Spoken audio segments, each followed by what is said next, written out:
Se você tivesse que escolher, assim, é claro que a curva de aprendizado do cirurgião, ela passa por diversas etapas, né? Ainda mais a gente que pegou uma época de transição, onde você teve, né, a explosão da laparoscopia, na sequência veio o robô. Então você, assim como eu, acredito que você deve ter passado pela experiência da cirurgia aberta, cirurgia laparoscópica, cirurgia robótica. Hoje em dia a tendência é que já vá direto, né? Sim. Os cirurgiões mais novos estão fazendo laparoscopia robótica. Na tua experiência, você que pôde vivenciar um pouco de cada coisa, não querendo puxar sardinha, não tem patrocínio aqui de empresa nenhuma. Graças a Deus não temos. Sem rabo não, preso. Né? Ou não, mas sem rabo preso também, sim, né? Isso é bom. Não temos rabo preso para falar. Essa liberdade. Mas a tua experiência mostra o seguinte, em termos de tratamento oncológico e benefício funcional para o doente. Você acha que alguma modalidade dessa tem maior benefício que a outra? Sim. Na minha opinião pessoal, tem. Por ter vivido, por ver. Já existem trabalhos assegurando isso. Sim, existe benefício. Né? Vamos colocar assim, quanto mais minimamente invasivo a gente faz, menos repercussão a gente tem para o paciente. Mas isso não, na minha opinião, isso não desmerece a técnica aberta ainda. Talvez em alguns lugares do mundo em que você faça 90%, 100% das próstatas por laparoscopia ou robô, e aí todo mundo já faz essa daí, então todo mundo já faz bem, e todos os pacientes têm acesso a isso aí. Se a gente colocar Estados Unidos, por exemplo, praticamente todas as próstatas são por robótica e ponto. Nem laparoscopia tem mais, né?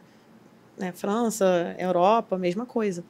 Mas se a gente falar de um país enorme, a gente teve ótimas discussões disso na época do Covid, foi bom pelo menos para a gente conversar bastante, fazer bastante webinar, bastante coisa.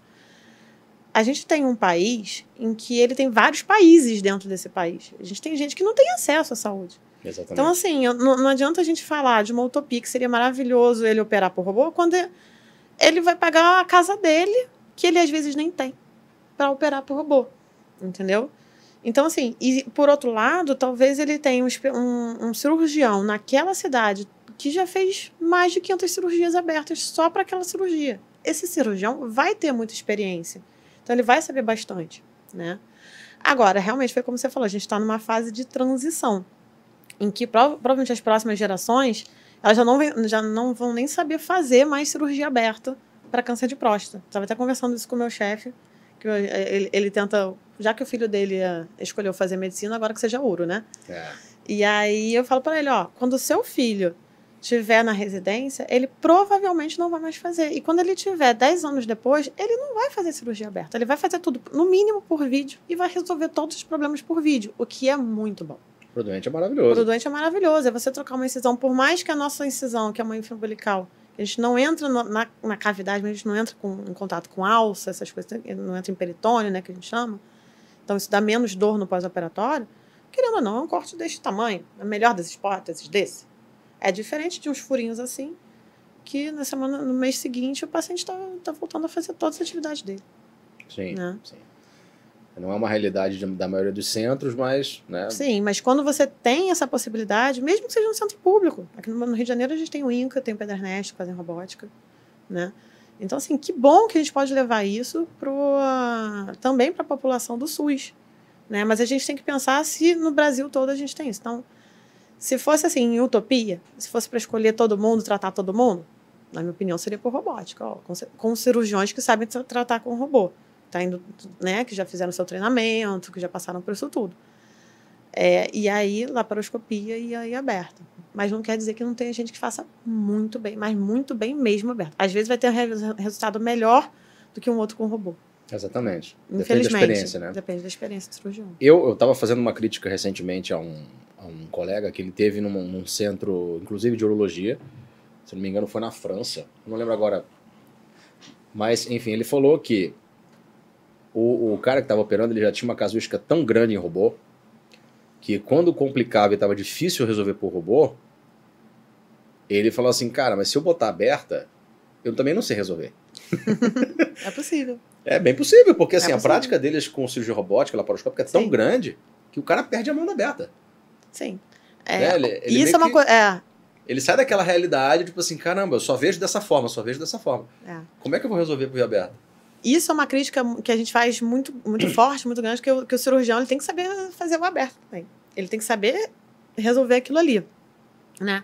E eu acho que essa é uma vantagem de nós, não só urologistas, né, mas cirurgiões no Brasil, é que a gente às vezes tem uma formação muito plural nesse sentido. A gente faz laparoscopia, a gente faz aberto, porque nem sempre tem material, nem sempre tem sala disponível, então a gente vai aprendendo a fazer de tudo. E isso é muito bom e muito enriquecedor como profissional, como cirurgião. Sim, concordo. Você sabe fazer as duas coisas e você sabe resolver aquele problema. Você sabe que a complicação que veio da laparoscópica é diferente da complicação que veio da aberta. Então, você pensa, raciocina diferente. Então, isso já é bom quando a gente tem isso na formação. Mas uma coisa que eu via lá, assim, eu fiquei lá em Bordeaux. O que eu via lá, assim, complicou. Vamos reoperar. Aqui no Brasil, você já pensa o quê? Reoperar vai abrir a barriga. Não. Vai reoperar por vídeo. Ele vai fazer o reimplante, ele vai abrir a bexiga, ele vai fazer a bexiga. Ele sabe fazer aquilo tão bem por laparoscopia que não tem por que ele fazer aberto. Entendeu? Vão ser raríssimas coisas que lá, pelo menos onde eu fiquei, que eles iam ter por que fazer aberto. Óbvio que às vezes tem casos e casos, uma obstrução intestinal com perfuração, uma perfuração maior com contaminação da cavidade, mas mesmo certas coisas hoje em dia você já consegue resolver por laparoscopia tranquilamente. Sim, com certeza, com certeza. Vai muito do centro, né? Vai muito do centro. E da experiência do cirurgião. Você acabou de assistir mais um corte do nosso podcast Medical Talks Brasil. Se você quer ver esse vídeo na íntegra, acesse o meu canal do YouTube, Dr. Adolfo Bamonde, vai na aba do ao vivo, que esse episódio vai estar lá, tá ok? E se você quiser também pode acessar o link da bio do meu Instagram, @doutor.adolfobamonde. Muito obrigado.